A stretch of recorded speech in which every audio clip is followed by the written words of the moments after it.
Hey, it's Thursday, your favorite Thursday program all about games powered by the Adventure Game Engine. And it's me, Disembodied Troy. I'm kind of I don't know what you call me, the community nerd? That works. Hey, I look and see some folks in chat. Can you hear me? If you can, give me the how to do. Hey, Stan. Paul's here. Tempo's here. Tempo's just kind of having their own conversation in chat. You know, it's like me. I do the same thing. When you can have a great conversation with yourself, you're never alone. I still have yet to hear from chat. You can hear me. How do you do? Thank you. I know we're on a little bit of a delay. But, hey, it's 5th season pre-order day. And there's Paul, you magnificent stallion. Thank you, Devious. Now, if you hear that laugh in the background, you no doubt recognize it's our very good friend, Hiromi. Hi. How are you? Welcome back to the show. Hi, Ty. What night Hiromi I been? I love it. Oh, I cut you off. No, you didn't. I almost cut you off, but I'm so glad that you're here. Thank you so much for joining us. It is a big day because we're talking about 5th season Role-Playing in the Stillness, and you have been lead developer, designer, the person in charge in getting all this stuff done. And so, and I know you are extremely busy with a lot of stuff going on. And so we're really grateful that you would spend some time just talking about what we got cooking here and sharing the good word with everybody in chat and beyond. Now, if you're listening to this on demand, we'll be dropping links and things in the chat. So make sure you check that live chat, and we'll drop some links in the, I think we even have links in the show notes, and if we don't, we will. But yeah, so talk to me about this project. Imagine that everybody here, we have never heard of this before, and also we are 5. Okay, so the 5th season RPG is based on N.K. Jemison's many award-winning novel trilogy. Well, a little bit more than a trilogy because there's also a short story. Anyways, right. It's set in a world that is very much unlike our Earth. It's set on a supercontinent called the Stillness, which is plagued with seismic activity because Father Earth hates his children. And every couple hundred years, Father Earth will unleash such a terrible seismic disaster that it affects the entire supercontinent, like millions of people. And sometimes it'll permanently change the world for the worse, like talking about species extinction, talking about mass famine, boil bugs. Boil bugs. They're the worst. Boil bugs are horrific. They are nasty work, nasty business. But anyway, yeah, do continue. So it's so they're kind of are they? They're just constantly in this state of post-apocalypse and waiting for the next one, pre and post. Or yeah, and it kind of depends on where in the Stillness you are, because in the equatorial region, which is both literally equatorial, but also like in the center of the supercontinent, they have plenty of ways to dampen seismic activity, and so they don't experience nearly as many nasty issues. And they're very, very wealthy because of that, because they have lots of stability. And as you get further out to the periphery and further away from imperial highways, which are for horse and foot traffic. Um, I know when like you hear the term highway, you think like Yeah, our cars. Yeah, highways and cars, yeah. but um, the series doesn't have that because metal is taboo because of its association with Father Earth. Oh, So instead, uh, stone, wood, like there's a lot of other building materials that get used, which kind of completely reshapes society because if you don't want to use metal for structural purposes, then like you only use it for what you can not get away from. Like they have electricity in the stillness, or at least the wealthier parts of the stillness have electricity. um, so those have copper wires and geothermal energy or hydrodynamic energy. okay. Um, and people out in the periphery, they might still be using oil lanterns and things like that, and candles, and hoping to not accidentally set their house on fire just because they want to read Right. at night. Yeah. Does this have in your mind? Does this have a bit of a almost a Wild West kind of vibe to it, like that? Or is it? Where would you kind of Mm, position it? It's such a unique, what genre would this be? It's sort of an interesting question, but yeah, where would you kind of put it?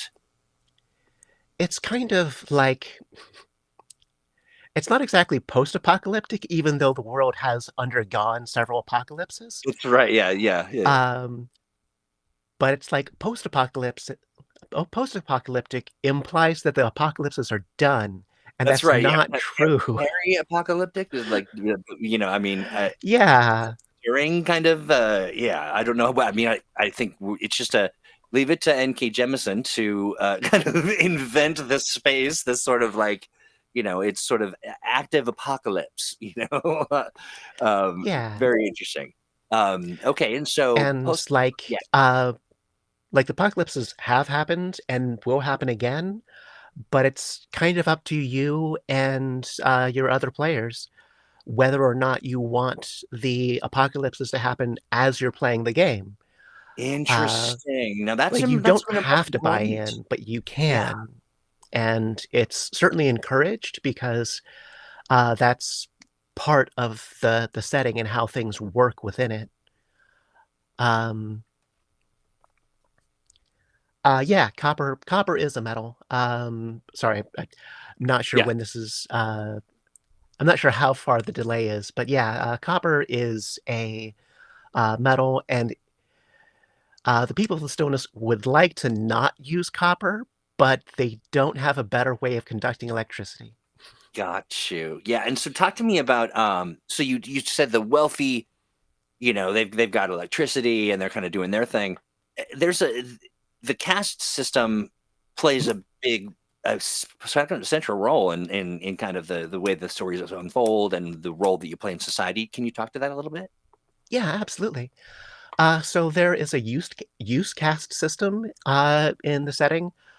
Officially, there are 20 use castes, and so what a use caste is it's both a way of dividing society into like functional units, like what people can do in terms of their jobs and their roles within a community.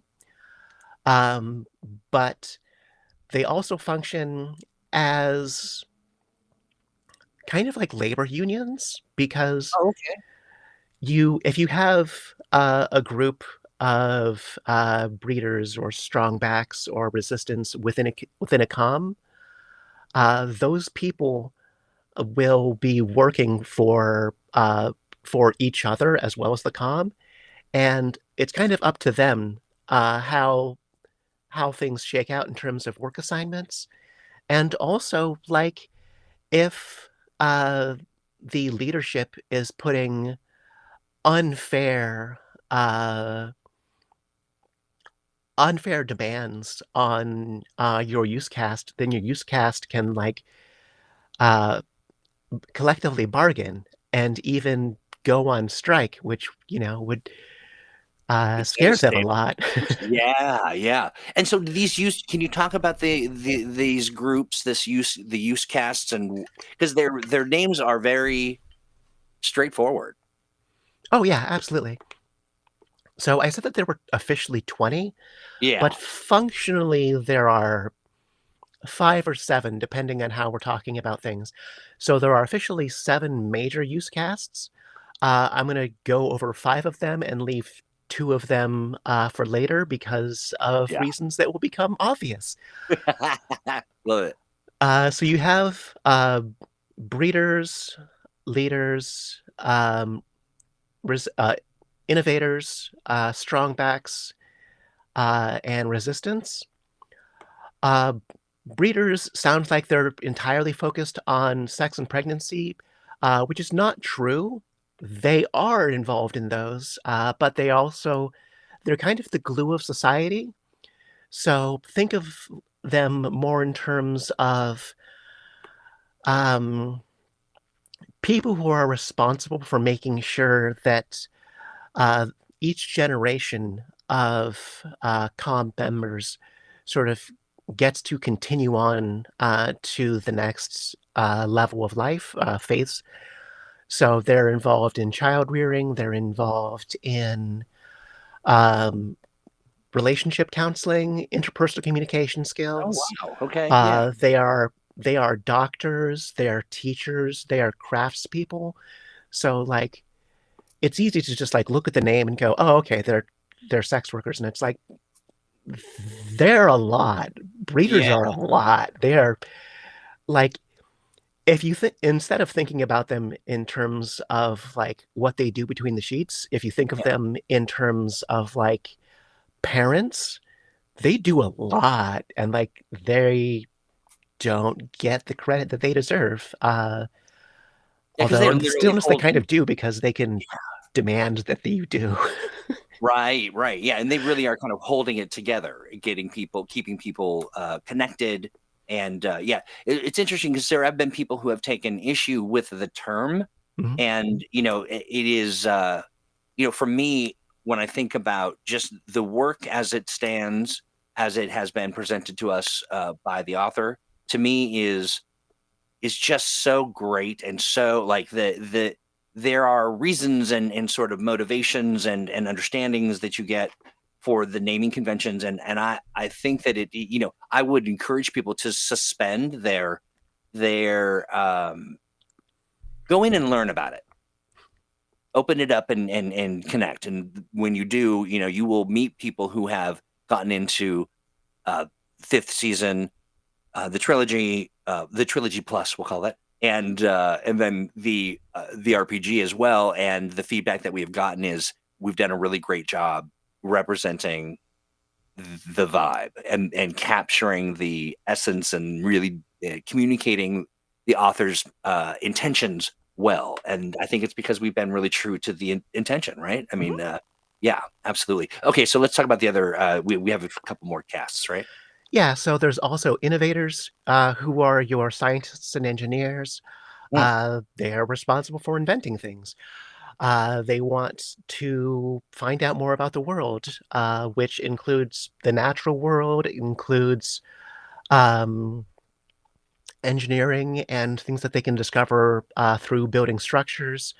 It's also about archaeology, which in this world is absolutely fucking wild.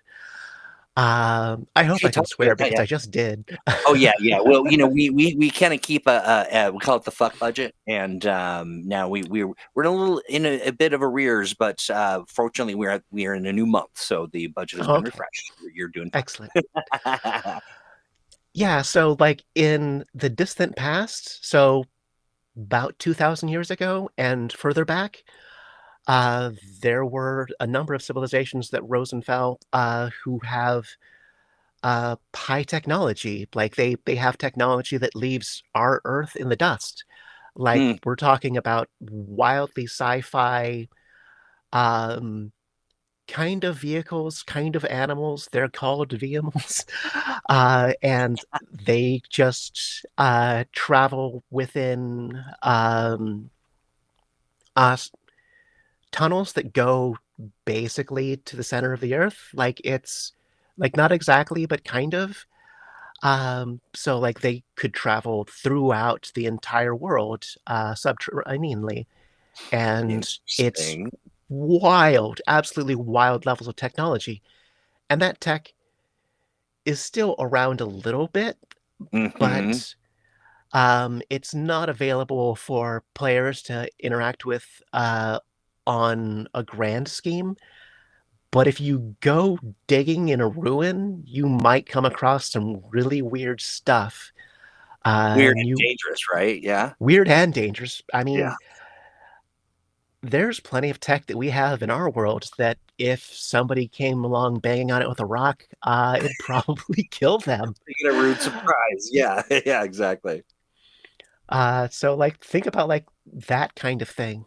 Um, and so next up we have leaders, or Yeah. the leadership use cast. And those tend to be smaller use casts than everyone else because if you have a huge number of leaders, you have a lot of confusion as to who's in charge and what you should do. And that leads to all kinds of problems. So Yeah. generally, the leadership cast is a little bit smaller, um, but they're responsible for everything. Like you have the head person, head man, head woman within the each comm, and that tends to be um, a hereditary title Oh, okay. because Yeah. all use casts are at least initially inherited by your same gender parent or a same gender parent in case you have two parents who are the same gender, Right. or This is your more than two parents. like, Polyamory is is a thing in the game. got it. Queer folks of all kinds are a thing in the game and in the source novels. Yeah. Like it's a very diverse and inclusive experience. Yeah. Yeah. Temple Um, just ask real quick. I want to kind of sneak this in here. Are casts something that you're born into, or more based on what you currently have and do? And is there mobility between the casts? Which so you say, oh, yeah, yeah. Go ahead. yeah, so you were born into them. However, you're not necessarily locked into your use cast. So, like, I mean, there's a couple of reasons why you might change cast. If it turns out that you're trans and realize that, then you will kind of automatically get popped over to a different use cast that matches your same gender parent. Um, Interesting. and um, if you really want to do another, if you really want to do another job, if you really want to do something else, then you can make a deal with that use cast and either just move over to them or switch places with someone else who wants to join your use cast. Or Oh, in rare circumstances, you can get involved in like triangle trades or more complicated trades, where no, I don't need to explain triangle trades. yeah, You've yeah. you've hopefully had social studies. Right. Yeah, yeah. No, that's very interesting. And so they're placed there hereditarily. They get the then but then they can there are circumstances that would allow them to facilitate their move around, or they'd have to work at it. Sounds like there's a little bit of work to do to kind of. Yeah. Yeah, there's some paperwork, there's some negotiation, but like it's definitely possible. There's definitely mobility within castes. Yeah, excellent. Okay, and so now are we missing? I think we're talking about leaders, and then We talked about leaders, breeders, and innovators. So yeah, next up, we've got resistance. Resistance are just generally hardy people, and also the people that society um, kind of wants to be hardy. Yeah. uh, Okay. like in in the books, there's not really a distinction between regular people's immune system and the immune systems of resistance. In the game, we say no, like you do heal faster, you do resist disease and recover from things faster because we had to gamify things a little bit, and we couldn't work as hard at making brilliant social commentary. Uh, Yeah. if you want to make social commentary in your games, then you uh, should feel empowered to do so because it is rife within the setting, and there's a Yes. lot of Yeah. opportunity for it. Yeah. But resistance, um, we're talking about service workers, doctors, nurses, uh, they're sanitation engineers. Like they're basically anything that you can think of that has to do with health. They're probably involved in it somehow. I see. Oh, so okay, interesting. So it's an interesting way to kind of turn the notion of when I hear resistance, I think, you know, fight the power. But there, yeah, exactly, right? Yeah, exactly. And so, but what we're actually talking about is like building building resistance biologically to the bugs and all the things that you might get, Mhm. in a I guess are we saying peri-apocalyptic? I don't know. We'll have to figure that out. But in the midst of all this madness and with upheaval and all of that, comes often uh, illness and viruses are spreading, and it just kind of happens that way. So that makes sense. Okay, interesting. Yeah. And so the fifth one we have are strongbacks. And so strongback is kind of a great description of the cast Yeah, because we're talking about the people who are good at physical labor. We're talking about hunters, guards, construction workers, yeah. like everyone that you think of who needs to be uh, strong and to be able to do the physical labor that they do. So they're also farm workers. Um, Farms in general are really interesting when you think about them within the use cast system because innovators are your crop scientists, resistant casts are your farm workers who need to deal with like crop disease. Your strongbacks are your more general workers who work with uh, basically harvesting and things. And like the three use casts all have undeniably huge contributions with respect to the agricultural industry. Simultaneously, the leader cast and the breeder cast are also involved in making things happen and making sure that people have the uh, sheer staffing support that they need to make those things happen. So, like, it takes a comm, it takes a Yeah, village. it does, and that's okay. And so that kind of speaks to the nature of gameplay. Basically, survive. Yeah, absolutely. Yeah, And yeah. not just individual survival, but group survival. I love this. Yeah, yeah. Before we get any further, I want Yes, to do shout outs to like everyone else who worked on this book because it absolutely. Yes. it did take a village. That's a perfect time to do it. Let's do the shout out. Yeah, so initially this book was Joseph Carricker and Tanya DePass as developers. I was a writer alongside Samantha Day, Monty Lin, Eugenio Vargas, Kiara Vincent, LaShawn Winnock, and also Steve Kenson, who everyone in chat probably knows. Yeah, Steve's our guy. um, Steve did all well, not all the mechanics, most of the mechanics, damn near all the mechanics.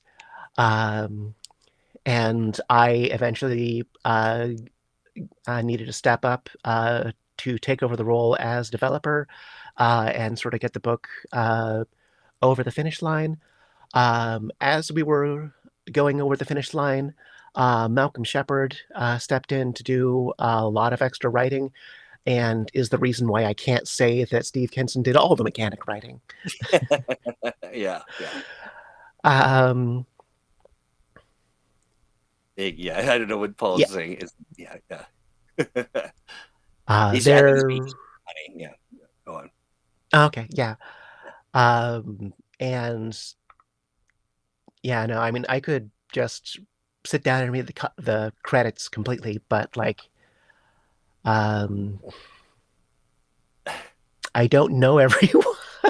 That's okay. Absolutely uh, understandable. But you really did come in at a time, Hiromi, that was so critical and crucial.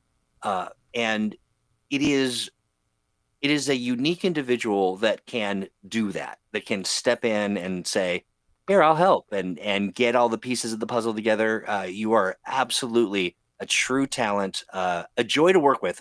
We always have a good time when you join us here on Thursday, and so that it is seeing the end result and how you've been able to tie all the bits and pieces together, stepping in kind of after some, it's really difficult to pick up another person's vision sometimes. And in this case, it is a lot of different people's visions, and trying to kind of weave and wend them all together can be a real challenge. And you did it just, you make it look effortless. I know it's not. So it's a real delight and everybody, that of course star-studded list. And Monty, we just had him on recently on not Thursdays, but another program, because Monty contributed to the latest engine, number 3, and one of the settings were his. We talked about Sage, or Simplified Age, and yeah, his piece was in there. Great, a lot of fun working with there, and the show was great,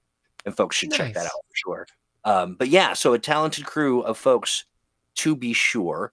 And I'm looking at this PDF that I picked to share, and I feel like there's some missing bits as I go into it. So I'm not going to muck around with that, but I'm going to keep this image up.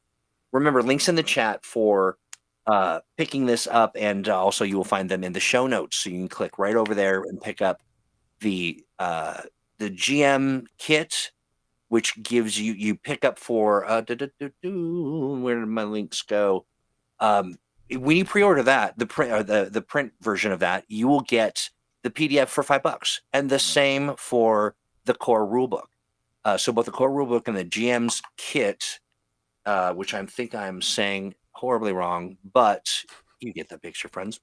You can head on over into the store, pick those up, and start playing right now. You'll be able to download that PDF for both of those. The GM kit, of course, is filled with all manner of good resources, and I'm trying to figure out what I did. Oh, here we are. It Sorry. also includes the adventure Ruin Under by Nell Raban. That's exactly right. And that is um yeah, the booklet features a new adventure, A Ruin Under by Nell Raban. Did I Mhm. say that right? Okay, great. The 5th season role-playing game moderator's kit is the perfect complement to the 5th season role-playing in the Stillness rulebook. So yeah, so the moderator's kit, the GM kit, the moderator's kit is $29.95. So you can pick that up. Let's see. How was there's some great questions here. Some of them are just versions of I'm a joker, I'm a smoker, I'm a midnight toker, or like I'm a breeder, I'm a leader, I'm a, so that'll be in my head for the remainder of my day. I will be sure to thank everyone who contributed when they come to office hours tonight. So let's see here. I love this too, Jonesy. GM Jonesy says the dev cast, the art cast, the ops cast, pretty much a functioning comm. How much was the author involved in the game development? Any? And I'll say for what I know about it, a lot, and more accessible than I thought that I've seen in past with other authors. What's your experience? Yeah, N.K. Jemisin, so like she kind of laid down a solid foundation by uh I'm not sure how long of a talk she had, like a conversation she had with Joseph and Tanya, but like they were involved for quite some time figuring out how much they wanted to uh reveal, what they wanted to have playable, what they wanted to have kind of like off to the side or implied.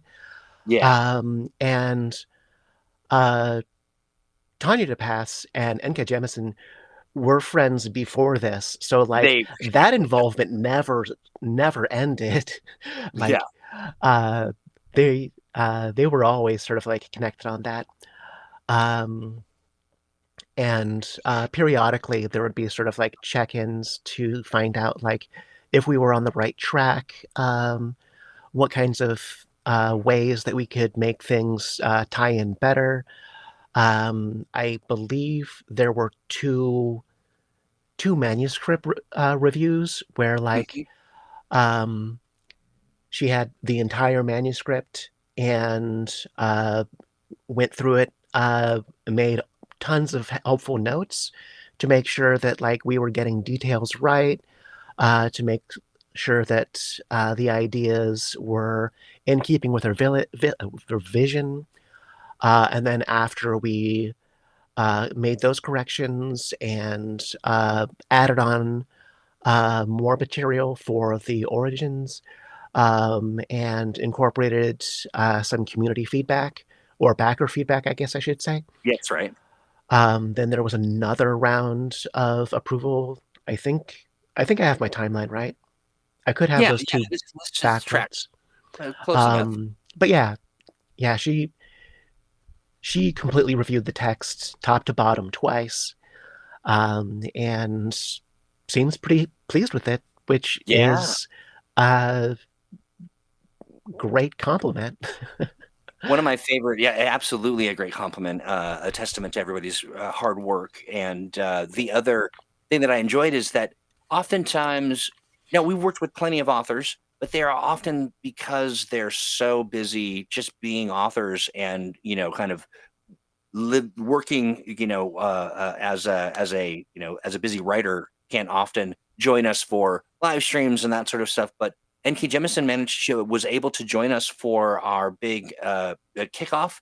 Mhm. And folks, I'm not sure if you've had an opportunity to uh, clue in to N.K. Jemisin, but you gotta. I mean, first of all, three-time Hugo Award winner is unprecedented, and it's absolutely incredible.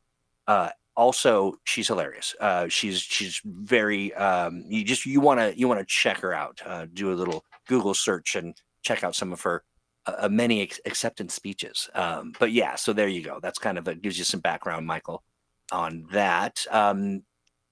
Hiromi Cota, are you familiar with Blue Rose and Dragon Age, and how would the orogeny? Am I saying that right? Origins.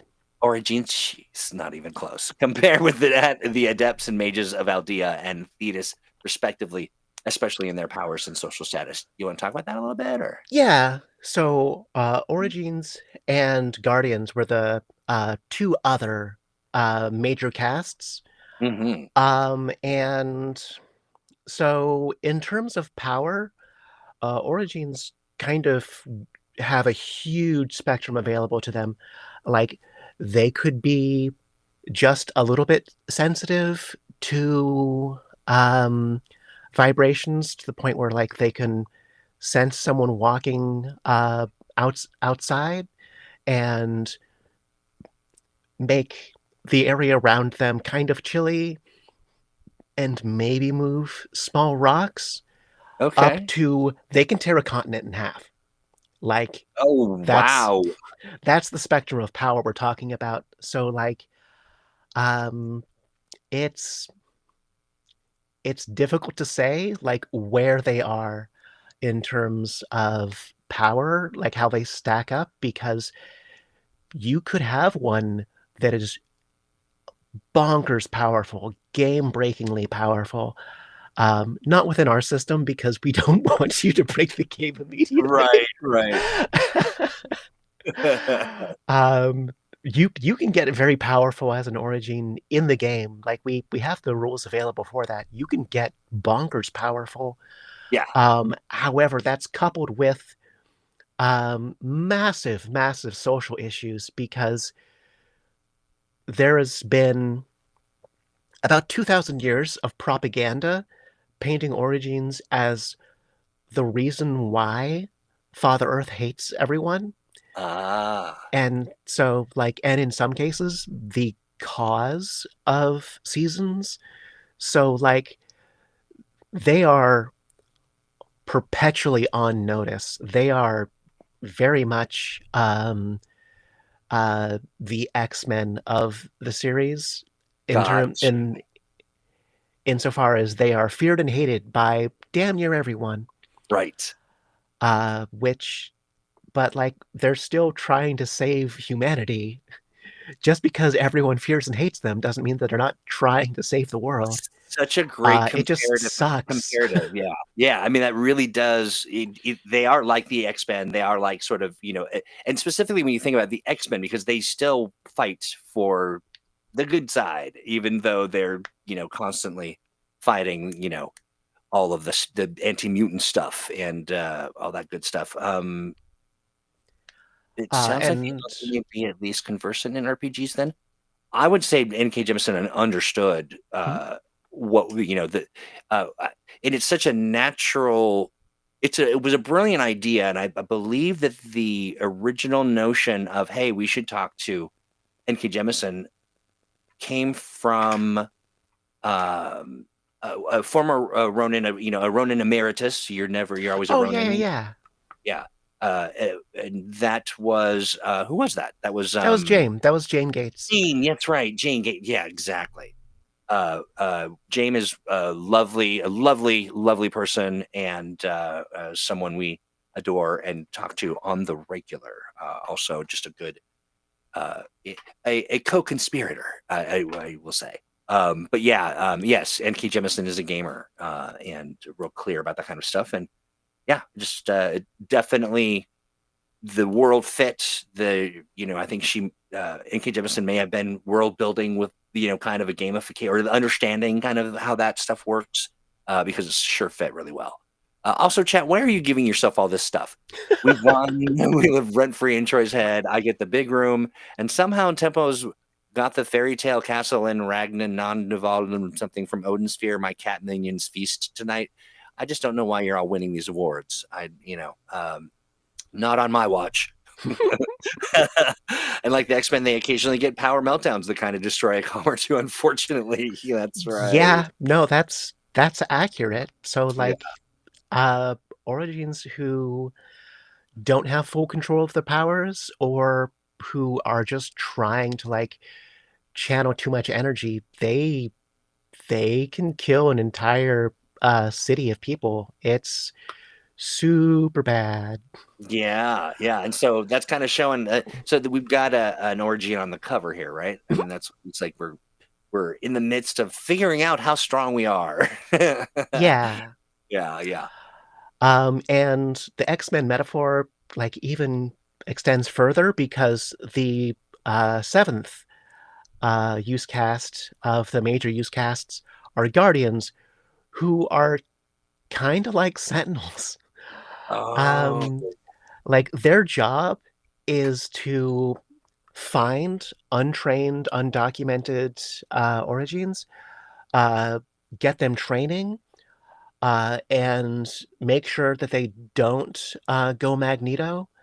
hmm. And if they go uncontrolled or if they don't want to get registered and trained, to kill them. Like, Yeah. Guardians are super nasty for Origins, and no one likes them either. Right. Yeah, yeah. Yeah, that's a couple rough casts, a couple rough jobs that's everybody finds suspicious and or brutal and novel. Very interesting. Yeah. Yeah. And you can play as them. We strongly encourage playing with the first 5 use casts, at least before you get like at least before you decide to use orogeny, just because like it changes the game completely. Like Yeah, you yeah, go from trying your best to scratch together survival for you and your comm to you are literally a force of nature and you can do kind of what you want. There are consequences for doing what you want, but you can. very And like interesting. it's kind of 2 games in one because as soon as you add an origin to the game, everything changes. Yeah, dramatically and maybe uh, permanently. Oh yeah, yeah. So yeah, intense stuff. Um, okay, so we're looking at about 15 minutes out. Let's do this. Talk about when it comes to the game, playing the game, talk about some of the mechanics or elements or what can we, as somebody who wants to pick up this book, what can they anticipate kind of an encounter to look like, or what will the experience be around the table? So uh unless you're going with the quick start or something else where like your comm is already created for you, Yeah. um your first step is going to be building the comm. Well, no, okay. Your first step in a session 0 is going to be figuring out what kind of game you want to play and That's right. Yeah. veils and lines and or other safety tools to make sure that like no one ends up having like a nasty flashback or something. Yeah. And also so that everyone gets to play the kind of game that they want to play. Yes. Yeah. Um, And that's a good point. Now, this is about, like, maybe there's somebody who won't really dig a boil bug for whatever reason. It just it's very distressing. Great, then and the boil bugs can take a backseat. It'll be yeah, the season where they don't turn into whatever. But then it's also just about making sure that everybody is connected on the kind of game people want to experience, and it's a uniting good step in this process. So I'm glad you brought that up. yeah. And you end up building your comm before you build your characters. And the Mm, reason why is because the comm is kind of like the central feature for your campaign. yeah, So like you figure out what kinds of things that the people in your comm are good at, what kinds of problems that your comm might be experiencing systemically, maybe during its founding, and you spend a special amount of time working out what happened over the past year. So, like, you end up having such rich fodder for character creation yeah. because you know what happened in the past year, and Oh, that interesting. Yeah, yeah. stuff in the past year can fuel your character development. Right, right. And Like, inform how, yeah, which cast you'll take, and mhm. all of that stuff. Yeah, that's fascinating. Okay, awesome. And then you build your characters and figure out like how you slot into the comm that you just made. And like maybe your characters were involved in some of the troubles that you had over the past year. Maybe you're kind of heroes because you solved some issues there. Um, Although I am a little hesitant to use the term hero in respect with the game because it's not really about being Yeah. heroic because survival isn't necessarily heroic. No. Survival is Good desperation. point. Yeah, yeah. Yeah, it it is it's not that kind of binary good bad kind of thing. It's survival. You're absolutely right. And that means a lot of not good things can happen. Yeah, yeah. Let's see. Uh Tempo, I'm going to say no to that question because I don't know what you're talking about, and since I don't know, those aren't titles of things that we're working on. Sorry to say. Maybe in the future, maybe you should write something up and put it in the tank. Okay, so we did our session 0. We then created the comm and the history of it all. It informed the characters that we're making, and then does the timer start at that point, and then we're surviving. Like, what happens next? Like, what are we? Yeah, and at that point, you are ready to just go ahead and start having adventures, I guess. And like what kinds of things you're doing are it's a wide area of gameplay that you can experience. Yeah. And in the blog post that went Oh up, yeah, yeah. I where did I made a fun list, You and sure most did. of that list are things that you can just play first off, like day one, because those adventures exist. Yeah. You can explore high-tech ruins and scavenge artifacts. You can lead and protect diplomatic missions that ensure vital trade flows. You can hunt down feral beasts that savage your guards. You can convince bandits to leave your comm alone by words or by blood. You can take your comm on the road in search of a new home after a disaster strikes. Protect members of your comm who have dangerous, illegal, and magical secrets. Those that's your origin, by the way. Um, if you play the quick start, you have the option of having an origin in your group, and if you do, then like they have power, but also you don't want to use it too much because things can go awry. You can go to dangerous places and secure resources that no one else is daring enough to do. You can go try to find missing comp members and save them from the world that is very dangerous and deadly. And you can even just like explore or investigate crop thefts and bloody murders. Um, like, I think of those, what is that, 9? I think. I think of those 9, one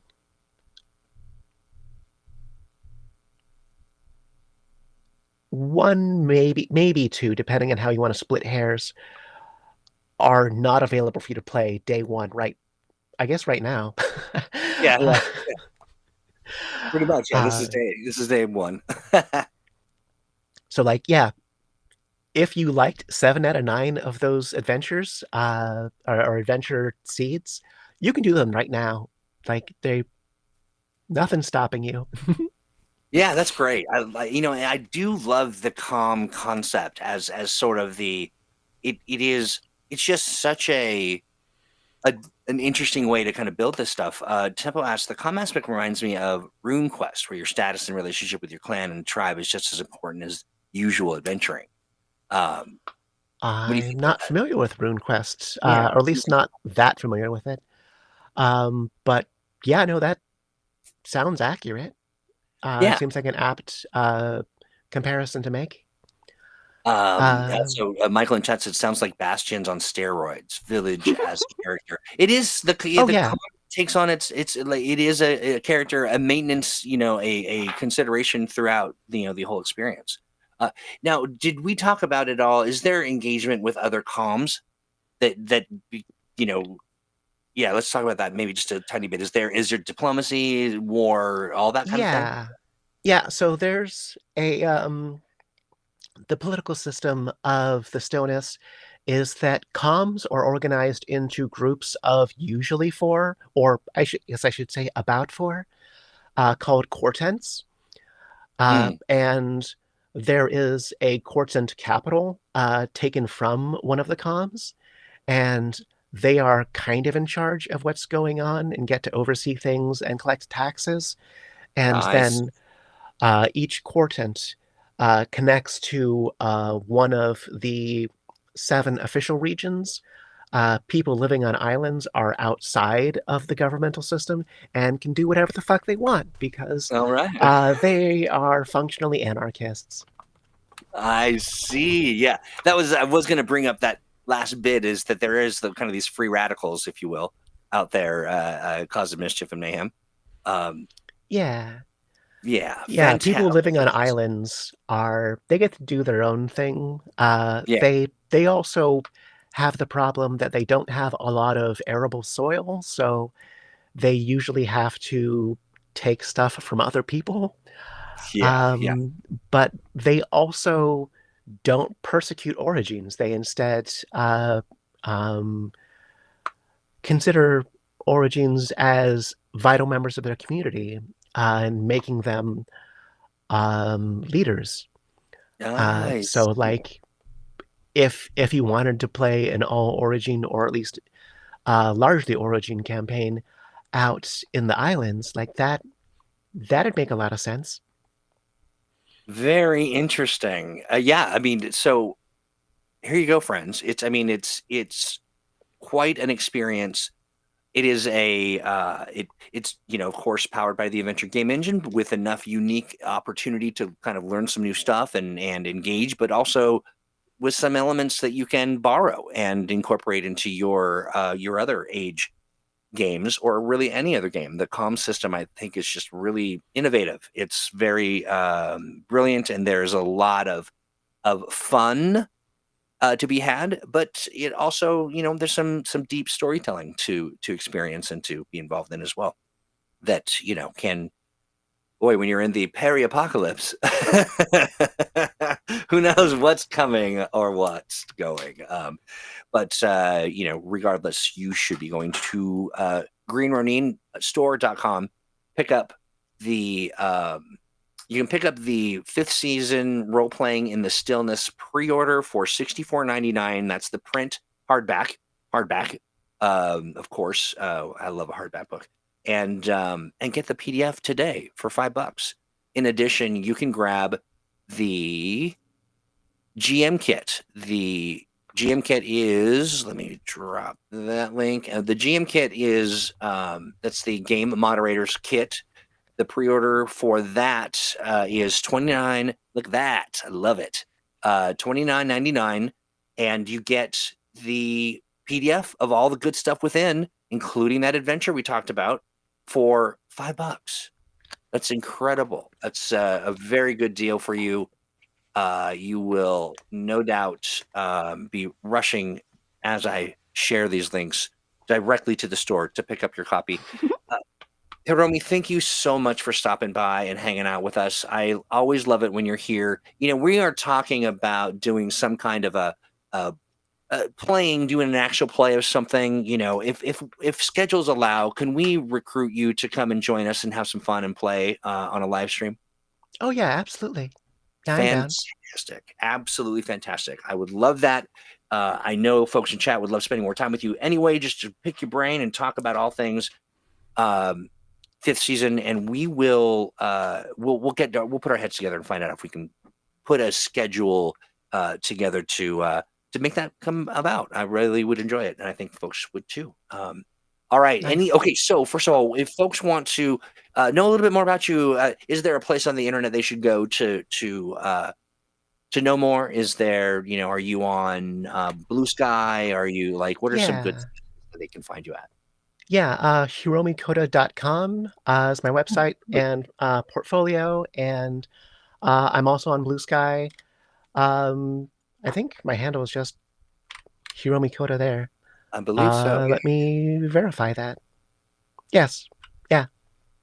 Lovely website. Well, I will link that, and I will update the show notes as well. But check that out. Quite a background, quite a collection of really amazing games that you have worked on. Some folks are going to see some favorites in here, and so definitely get over there and check those out.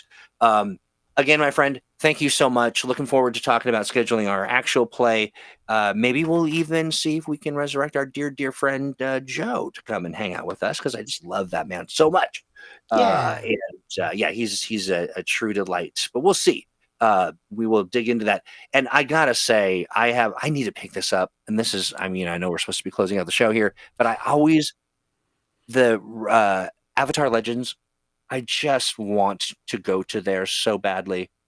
At some point, I just want to say my cabbages. But I just look at that deep within the library. I love it. Beautiful book. Great work on that. I hear rave reviews. Super, super fun. And again, thank you so much for joining. We've got a couple things to talk about housekeeping wise. What in the world? Give me all those. I want every last one. Those are the ones that I worked on. How fun. Minus the free RPG Day one that I did for this year, I think. Okay. Lovely. Yeah, so I mean, if you want to, get into games and you want to oh yeah, that's right, you contributed to Cthulhu Awakens too. Yeah. Yes, absolutely. So, head on over to HiromiCota.com and then just buy all these games. Do that immediately and then tell the world that you bought them because, Hiromi had their fingers on creating and you won't be disappointed. Wow, this list goes on and on. And I'm missing about 70 games from there too. I've worked there, so like I have a spreadsheet, so I keep track of everything that I've worked on, and my website is missing about 70 games. I've worked on 144 books and games. How can you do that? That seems like a lot of games to make, and you don't seem in the age bracket of somebody that would have made those many. I'm not asking the age, but I am saying you look as fresh as a daisy, and anybody I've worked with that have made 100 and some odd games, they look a little wizened. They look a little dried up. And I will tell you that because I have worked on many games, both in the TTRPG space, but also in video games, and it takes a lot out of you.